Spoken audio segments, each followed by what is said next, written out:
اللہ کے نبی کے زمانے میں ایک بڑی اچھی آواز والا اللہ کے نبی کی خدمت میں حاضر ہوتا ہے اور آ کر کے عرض کرتا ہے یا رسول اللہ میری آواز بہت اچھی ہے، اللہ کے نبی مجھے گانا گانے کی اجازت دے دیجئے، مجھے ساز بجانے کی اجازت دے دیجئے، میں گانا گا کر کے میری آواز اچھی اپنے بچوں کا پیٹ پال لوں۔ آج مجھے بھی اور آپ کو بھی میرے بچوں کو بھی شیطان ایسی بہکاتا ہے کہ تجھے ترقی کرنی ہے، تجھے سنگر بننا ہے، تجھے فنکار بننا ہے، تجھے بڑے کروڑوں روپے کمانے ہیں، اس لیے تجھے ان چیزوں کے اندر جانا ہوگا، اس دنیا کے اندر تجھے قدم رکھنا ہوگا، تجھے دنیا کی ترقی کرنی پڑے گی۔ ہاں اسلام تجھے منع کرے ایک طرف رکھ دے، اسلام تجھے روٹی نہیں دیتا، اسلام تجھے روزی نہیں دیتا، یہ اس طرح کی حرکتیں دنیا کے لوگ کر کے میرے اور آپ کے جوانوں کو گناہوں پر قدم رکھنے پر مجبور کرتے ہیں۔ کیسے حاضر ہوا تھا اللہ کے نبی؟ اس وقت تو اتنے ڈی جے وغیرہ، اتنے میوزک، اتنے ساز بھی نہیں تھے، اپنے منہ سے گایا کرتے تھے یا کوئی لکڑی کا کوئی سامان بنا لیا کرتے تھے، اس کے علاوہ اور کوئی ساز نہیں ہوا کرتا تھا، ایک طرف کی ڈپلی ہوا کرتی تھی۔ خیر اللہ کے نبی سے اجازت طلب کرتا ہے اور کہتا ہے اللہ کے نبی مجھے اجازت دے دیجئے، میری آواز بہت اچھی ہے، میں گانا گا کر کے اپنے بچوں کا پیٹ پالنا چاہتا ہوں، اپنی بیوی کا پیٹ پالنا چاہتا ہوں۔ میرے آقا کی جب اس نے آنکھوں کے اندر دیکھا، میرے آقا کی آنکھیں سرخ ہو گئی، غصے سے لال ہو گئی اور فرماتے تھے میری نظروں سے دور ہو جا، مجھ سے دور ہو جا، اگر تو اس حرکت سے باز نہ آیا تو تجھے جہنم کا ایندھن ہونے سے کوئی نہیں بچا سکتا، اگر تو اپنی غلطی سے باز نہ آیا تو تجھے اللہ کے غصے سے کوئی نہیں بچا سکتا۔ وہ میرے آقا کی طرف سے اٹھ کر کے چلا گیا لیکن اپنی حرکت سے باز نہ آیا، گانا گانا شروع کر دیا،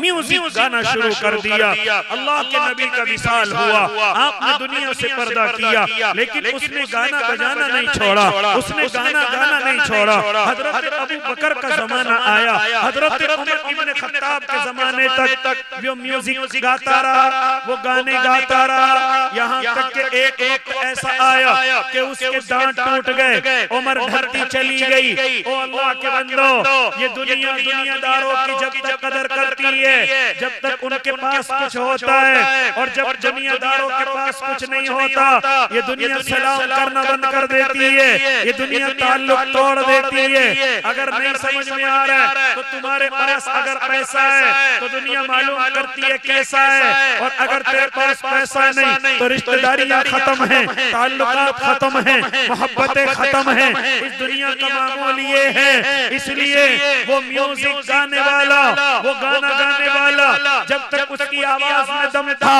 اس کی آواز میں خوبصورتی تھی، دنیا کے لوگ اس کی بڑی قدر کرتے تھے،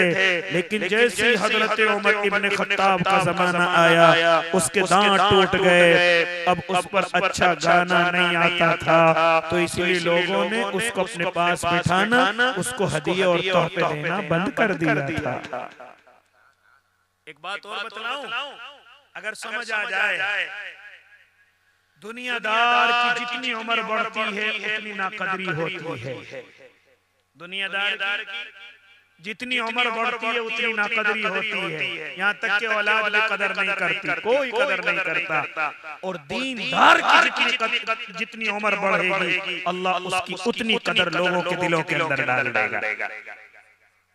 نہ تو دیکھ لیجئے علماء کو، جتنے سفید داڑھی والے کتنی لوگ ان کی قدر کرتے ہیں، جتنے زیادہ بوڑھے کتنی لوگ قدر کرتے ہیں، دعوت کے ساتھی خانقاہ کے بزرگ جتنے بھی ہیں، اگر زیادہ بوڑھے جتنے بوڑھے ہوں گے اتنی قدر دنیا ان کی کرے گی، لیکن دنیا دار جتنی عمر اس کی بڑھے گی اتنی دنیا اس کی ناقدری کرے گی، اتنی دنیا اس کی ذلت کرے گی۔ اس لیے اللہ کے نیک بندو، جب اس کے دانت ختم ہو گئے، اس پر اب گانا بجانا نہیں آتا، اس پر اب میوزک کا ساز چھیڑنا نہیں آتا، تو لوگوں نے اس کو اپنے پاس بٹھانا بند کر دیا، لوگوں نے اس سے ملاقاتیں ہدیے اور تحفے دینے بند کر دیے، یہاں تک کہ ایسا وقت آیا کہ بھیک مانگنے پر مجبور ہو گیا، کچھ دن تو ادھار مانگنا شروع کیا، لیکن لوگوں نے ادھار بھی دینا بند کر دیا، کیونکہ دنیا ادھار اسی کو دیتی ہے جس کو دیکھتے کہ اس کے پاس واپس لوٹانے کی طاقت ہے، ورنہ دنیا ادھار بھی نہیں دیتی، دنیا قرضہ بھی نہیں دیتی۔ اے اللہ کے نیک بندو آگے بڑھو، جب ادھار بھی ملنا بند ہو گیا تو اس نے ہاتھ پھیلانا شروع کر دیا،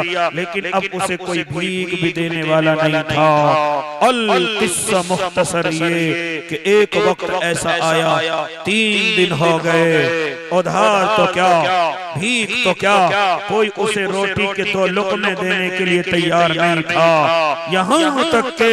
3 دن بھوکا اور پیاسا جب سب گھروں سے خالی ہاتھ واپس آیا تو قبرستان اچانک سے درمیان میں آ گیا، قبرستان کے اندر پہنچ گیا اور سمجھنے لگا اب تیری آخری آرام گاہ یہ ہے، تجھے اب یہیں پڑھنا پڑے گا، تجھے یہیں اس مٹی میں چھپنا پڑے گا، یہ سوچ سوچ کر کے رونے لگا، لیکن قبرستان کی قبروں کو دیکھ کر اسے اللہ یاد آ گیا، اسے رب یاد آ گیا، اسے کریم یاد آ گیا، اب وہ قبرستان میں بیٹھا ہوا ہے، جب دنیا نے اسے نہ دیکھا تو اس نے اپنے اللہ کی طرف ہاتھ اٹھائے اور اٹھا کر کے کہا اے رب کریم تجھے معلوم ہے 3 دن سے کچھ کھایا نہیں ہے، 3 دن سے کچھ کھایا نہیں ہے، ہاں میں نے تجھے ناراض کیا، ہاں میں نے تیرے نبی کو ناراض کیا، نبی کے خلفاء کو ناراض کیا، آج 3 دن کا بھوکا اور پیاسا ہو، تیرے قبرستان میں آ کر کے بیٹھ گیا ہوں، اے رب کریم اگر تو مجھے اب بھی معاف کرنے کے لیے تیار ہے تو میرے لیے روزی روٹی کا انتظام کر دے، میری بھوک کو ختم کرنے کا انتظام کر دے۔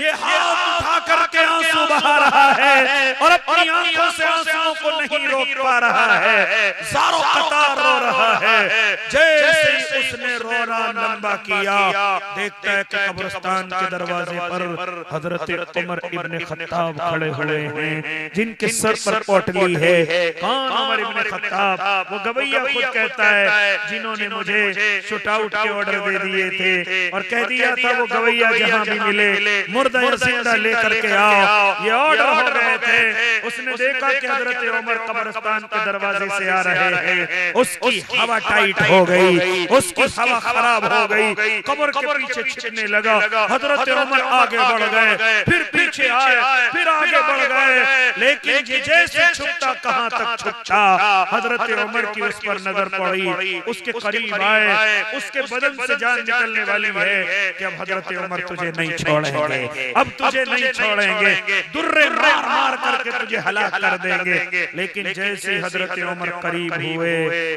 اپنے سر کی پوٹلی اتاری اور اتار کر کے کہا او گویے ایسا تو نے کیا کیا ہے،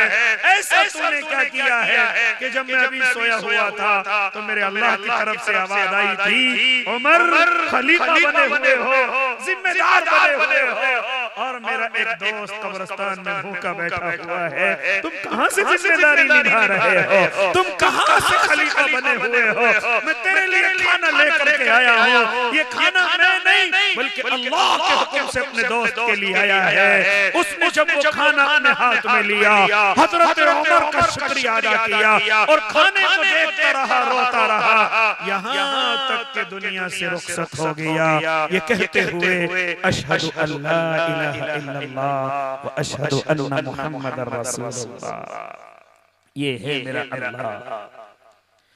یہ ہے میرا رب، اس لیے ارادے کرو کہ انشاءاللہ اپنے گناہوں سے اللہ سے معافی مانگیں گے، اپنے گناہوں سے توبہ کریں گے، اپنے تمام گناہوں سے اپنے آپ کو پاک کریں گے، نمازوں کی پابندی کریں گے، نشے سے دور ہو جائیں گے، جوے اور سٹے بہکائے میں آ کر اپنے آپ کو برباد نہیں کریں گے، اور میوزک کی دنیا سے اپنے آپ کو دور رکھیں گے۔ کریں گے نا انشاءاللہ، کریں گے نا انشاءاللہ۔ اللہ مجھے بھی اور آپ کو بھی اور تمام مائیں بہنوں کو بھی اللہ عمل کی توفیق دے دے، آمین۔ وآخر دعواہم دعواہم ان الحمدللہ رب العالمین۔ اگر ہماری ویڈیو اچھی لگی تو حسنین اردو میڈیا کو لائک کریں، کمنٹ کریں، شیئر کریں اور سبسکرائب کرنا بالکل نہ بھولیں۔